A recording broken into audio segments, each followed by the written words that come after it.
Now, Lancashire Police have said sorry to a blind man stunned with an electric taser gun. Officers were looking for a man thought to be carrying a samurai sword through Chorley town centre when they spotted Colin Farmer carrying his white cane. I heard these, what I thought were thugs shouting angrily, Peter Street, Peter Street. And I thought, I'm going to get mugged. And I thought, they must be shouting at some other thugs down there. The next thing I know, from behind me, I got hit in the back, which I now know was a taser. And it was like sticking a pylon in my back. And then these volts were going through me, and I thought, I'm being killed. I'm being killed. Somebody's trying to kill me. And there's nobody here to help me. And I'd involuntarily, my stick had fallen down. Oh, sorry, my samurai sword had fallen on the floor. And this thug of a policeman came out. I knew it was a policeman then.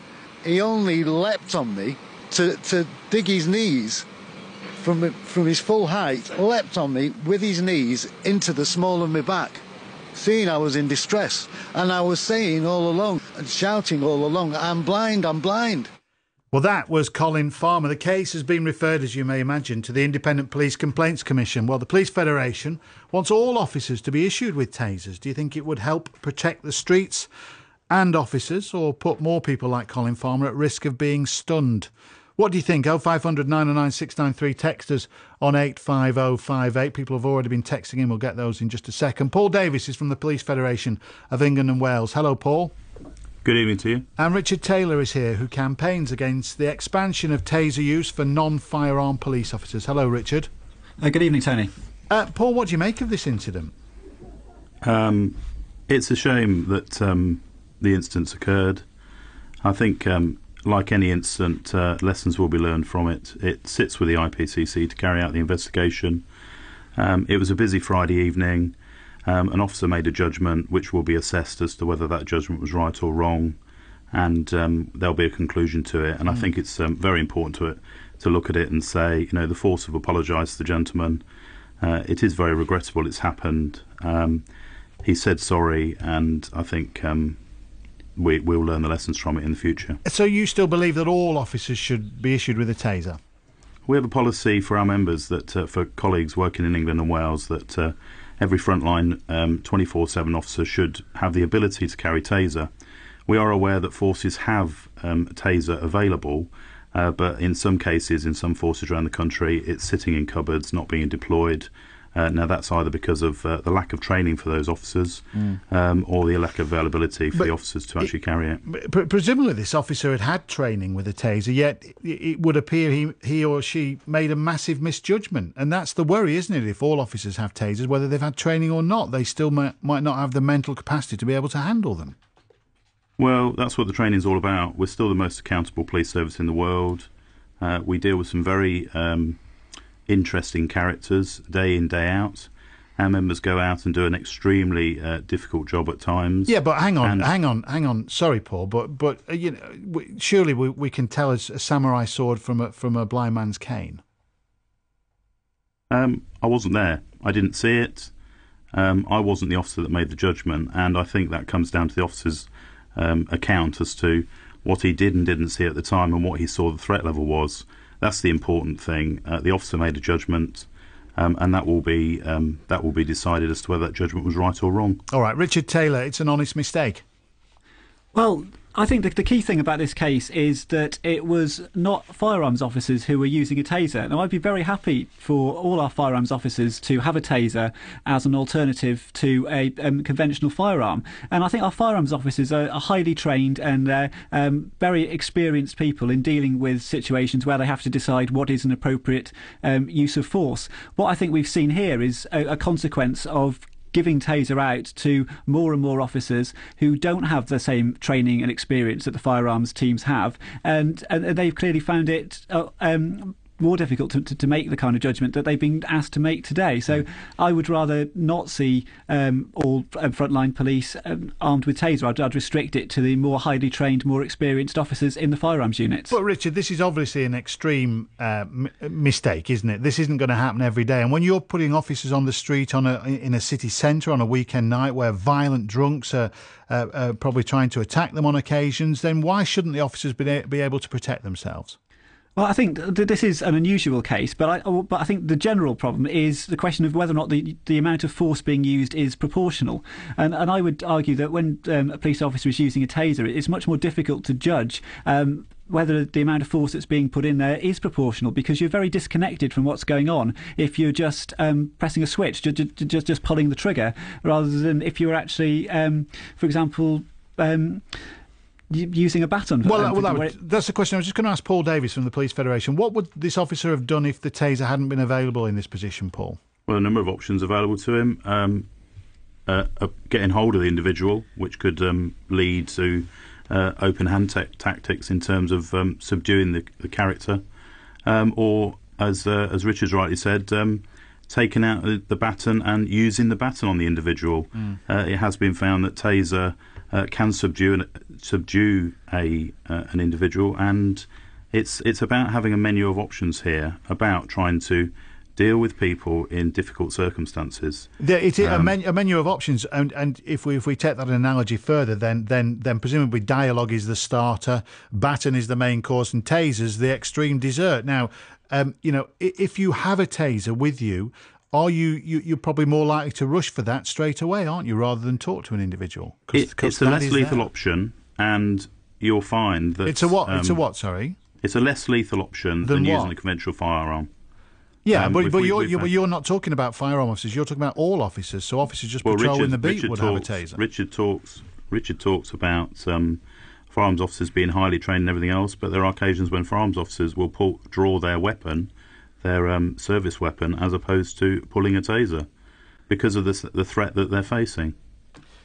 When you're talking about issuing tasers to normal officers just doing their everyday duty, let's put it into context. Normal officer. These are all professional police officers going about their business. Some are trained to carry certain pieces of equipment than others, but at the end of the day, they're all professional individuals. They all get the same training in use of taser. It just happens to be that firearms officers also have the ability to carry firearms. So when you're advocating officers in their normal duty carrying tasers, what kind of issues do you expect them to deal with? What do you class as normal duty? I'm trying to make the point that there are danger spots on. If you're patrolling a city centre on a Saturday night, you can imagine how you'd be dealing with violent drunks. Okay, let's put that. Perhaps if you're just patrolling the streets of a sleepy village or a sleepy town centre on a Tuesday afternoon, you would not anticipate using your taser. But if you had one, you might do when it was inappropriate, as in Chorley. Well, let's put that into some sort of context then. Forces now look at their resourcing. You may find that you could be working in a sleepy little hollow somewhere, but you may be the only resource for 13, 14, 15 miles away. Where we sit in Cambridge now, there are villages on the outskirts, 13, 14 miles away. That would be your nearest support. I think you'll find from the Lancashire incident, firearms officers were requested to attend that area because of the threat that they believed somebody was walking around that town centre with a samurai sword. Those officers, the firearms officers, were further away than the officer that was actually there, and the officer made a judgment as to how to deal with it. All right, so let me just get this straight then. By inference, you're saying a baton is no longer a suitable piece of equipment for an officer? It depends on the set of circumstances that officer feels at the time, and that's the art of discretion. An officer who is trained in lots of different pieces of equipment will make a decision as to how they deploy whichever piece of equipment they use. All right, well, look, we'll get some response in a minute. The calls are coming in and we'll take some texts as well. I just want you to listen to this. Stephen Nolan was behind the scenes at the Sheffield Police Station for Five Lives Oktoberfest at the weekend, and he got to see how a taser works. Let's have a listen. Right, first of all, you have to get the taser out of the locked case. It corresponds to a number of the taser. This will be taser 5. When you first get out the taser, you've just got to check there's no damage. And it looks like a yellow gun. It is. It looks like a toy gun, really, doesn't it? But I'll go through the testing procedure if you'd like me to. OK, great. Right, what we have to do is switch it on. check the battery life. So that's got a battery life of 90. Switch it on again and shout testing taser.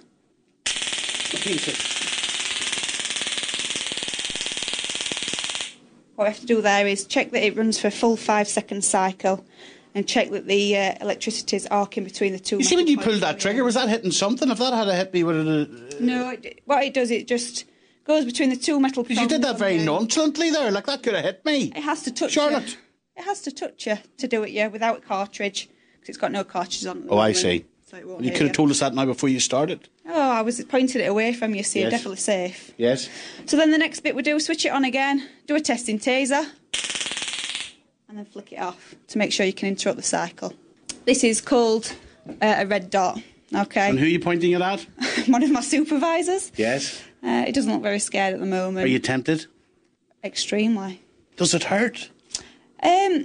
Yes and no. It doesn't leave any lasting injuries. It's more uncomfortable than painful, I'd say. Have you ever had to use it, Charlotte? I've had to red dot a couple of people, but I've never had to shoot anybody, only in training. Okay. And so the threat alone, once they see the red dot, it's Usually effective, works. is it? Yeah. Once I've not even had to get it out of my holster and just said I'm carrying a taser, and straight away they're compliant, because the thought of being tasered obviously scared them that much. That's fantastic, isn't it? Yeah, it's efficient. And what you're aiming for is at least a 4-inch split in the prongs to get a full NMI, which would basically mean it dropped to the floor like a sack of potatoes. So you've got to be within striking distance. That it has to make contact. It's got to be between, I'd say, 15 and 21 feet is your best. And you're aiming for the chest? Yeah, you tend to aim for the biggest body mass, which would be back or chest. It does work in all your other body parts as well. This is a really weird question, but I'm just thinking from a bloke's point of view, there's one place you wouldn't want to be hit. You are told in training to avoid genitals and eyeballs. Yeah. So, yeah, but it would still work. It's worth telling you that the prongs come out, they're metal things, they've got like a fish hook that go into your body, so the fish hook keeps the prong there. So you wouldn't want one of those in your eyes or anywhere else. Quite uncomfortable. It's kind of smart. That's Stephen Nolan, whose eyes are still watering. Paul Davis was listening to that from the Police Federation. Quite frightening, that, Paul, actually, to hear the process of a taser being used or being readied for use. Are you confident that they are non-lethal? Because I think back to Colin Farmer, the blind man in Chorley who was tasered, and he's had 2 strokes prior to being tasered. Are we confident that they're safe in that sense? I'm not a medical expert, but all the operational requirement was signed off by the Association of Chief Police Officers, and they were content, along with representatives from ourselves and the other representative bodies, that taser is fit for purpose in the UK. But what I will say, and I know it's highlighted on that clip, the majority of cases where taser is deployed, it is actually the red dot that basically deals with the individual. So the actual application of pulling the trigger, and I think that it's important to accept that in a majority of cases, because of some of the individual they deal with, they see the red dot and realise that something's coming, basically, and it's taking control of individuals. I think the irony that Colin Farmer's blind is not lost on any of us, is it, when we're talking about red dots being a warning? Patrick's on the line from Surrey. Hello, Patrick. Yeah, hi, good evening, Tony. Patrick, what do you make of officers all being armed with a taser? I think it would be wrong to give them taser. You know, I feel so pity for this man. I saw him on the telly today. I think that police officer should be taken out of duty and assessed properly. I don't think he's a proper fit person to be in the police. You know, how many people have died in police custody that nothing has happened? Well, how many people have police officers assaulted? This is an assault. This police officer should be taken off. Patrick, would you be reassured if all officers were trained, as the Police Federation say they will be, to use these kind of weapons? It's very difficult for us to tell the quality of officers we have.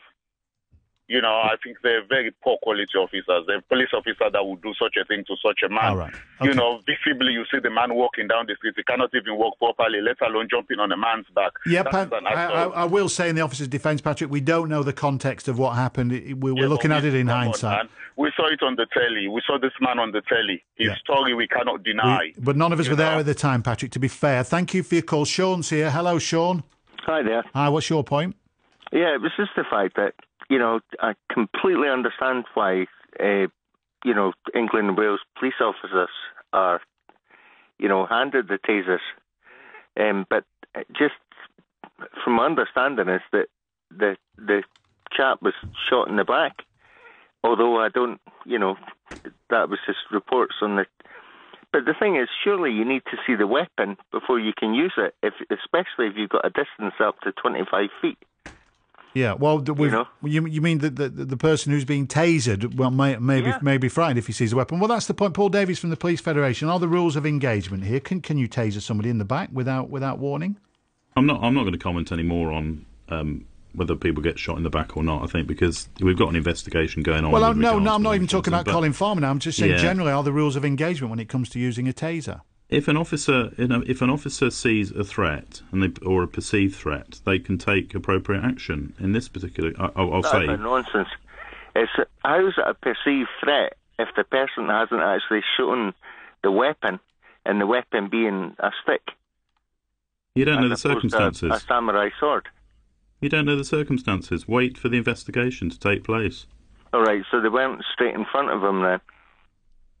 It's difficult, Sean. I must move on from this because we can't really concentrate on that specific incident because none of us are there. I'm trying to widen it out to the use of tasers per se. Jill's on the line from Southend-on-Sea. Hello, Jill. Hello, Tony. I'm a totally blind person, and I think that the police should have disability awareness training.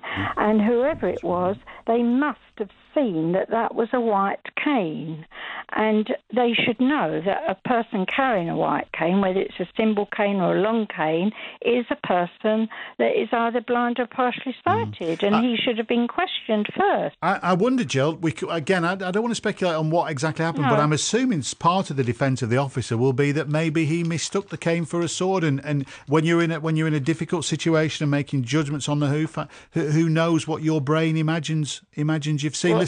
Well, this is why, if they have proper disability awareness training, which I don't believe they do have now, they'd be aware then of all these different kinds of canes, because there's electronic canes, there's all kinds of canes now. All right, good point, Jill. I must move on. Thank you. Faye, what are people saying on the text about this subject? Well, Phil says, the example you've given of the blind man assaulted by police is an example of why the police must never routinely have guns. Martin in Birmingham, instead of tasers, the police should be issued with new batons, much longer, a lot thinner and painted white. And David in Rugby, it is better for a police officer to make a mistake with a taser than a pistol. It's very easy to criticise when things go wrong, but please remember the officer only has a split second to make that decision. And Richard Taylor, briefly, before we go to the news, you're against the use of tasers for non-firearm police officers, but it is difficult to judge, isn't it, when none of us were there and you're not looking at the context of it all? Well, it certainly is in that case, but I think my concern is with the public perception. This case, I'm sure, has done real damage to the reputation of UK policing, and I'm concerned that if Taser was rolled out to all frontline officers, then the relationship between the police and the public would be damaged further. OK, thank you, Richard Taylor. Paul Davies, in a word or two, you still stand by this rolling out of tasers for frontline officers? Absolutely. OK, that was a word. Paul Davies, thank you very much indeed. Keep your texts coming in, 850